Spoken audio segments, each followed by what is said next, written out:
देखिए, अमेरिका ने एक तरफ से टैरिफ बढ़ा दिया, एक तरफ से चाइना ने पूरी ज़मीन ले ली है, तो कोई सुपर पावर हमारे साथ खड़ा नहीं है आज के दिन। और मैं मानता हूँ कि पूरे जो इंडिया गठबंधन है, उन्होंने इसके विपक्ष के लिए वोट डाला कि ये बिल पास ना हो।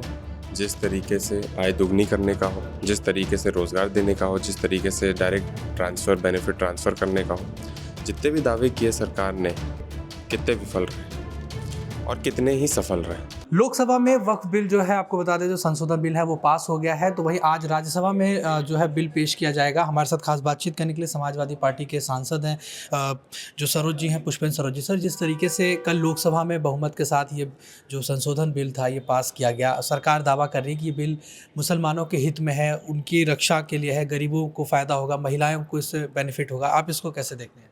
देखिए, सरकार के दावे हमने देखा है, जिस तरीके से नोटबंदी का हो, जिस तरीके से आपके ये CAA NRC का हो, जिस तरीके से आय दुगनी करने का हो, जिस तरीके से रोज़गार देने का हो, जिस तरीके से डायरेक्ट ट्रांसफ़र, बेनिफिट ट्रांसफ़र करने का हो, जितने भी दावे किए सरकार ने, कितने विफल रहे और कितने ही सफल रहे।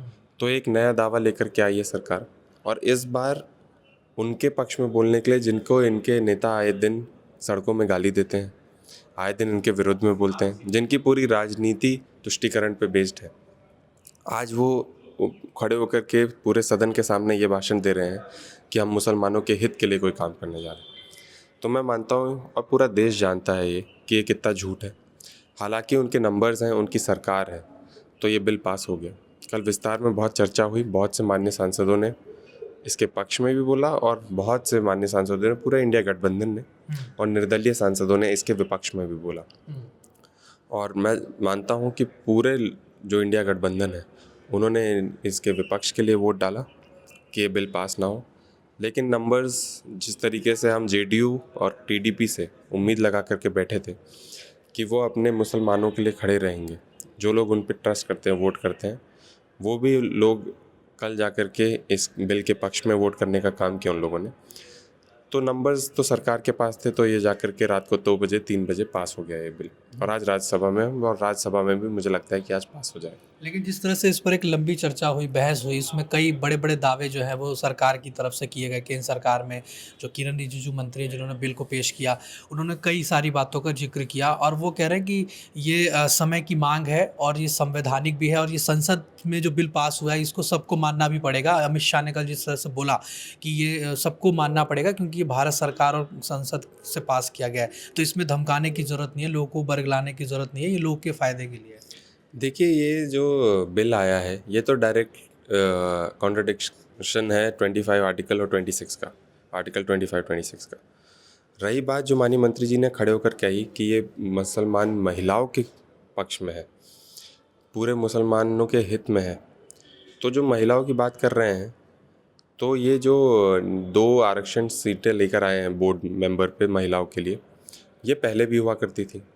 लेकिन अब की बार ये बढ़ चढ़ के इसका मार्केटिंग बहुत कर रहे हैं कि महिलाओं को हमने सशक्त बना दिया और उनको उत्थान कर रहे हैं, उनका, मुस्लिम महिलाओं का खास करके।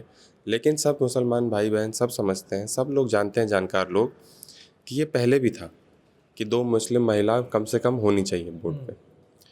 और रही बात, माननीय मंत्री जी ने बोला कि हमारे घर पे काफ़ी लोग आके आए जो इसके पक्ष में बोल रहे हैं। मैं माननीय मंत्री जी से अनुरोध करूँगा कि जंतर मंतर जाएँ, अन्य प्रदेशों में जाएँ, जिलों में जाएँ जहाँ पे इसका भरपूर विरोध हो रहा है।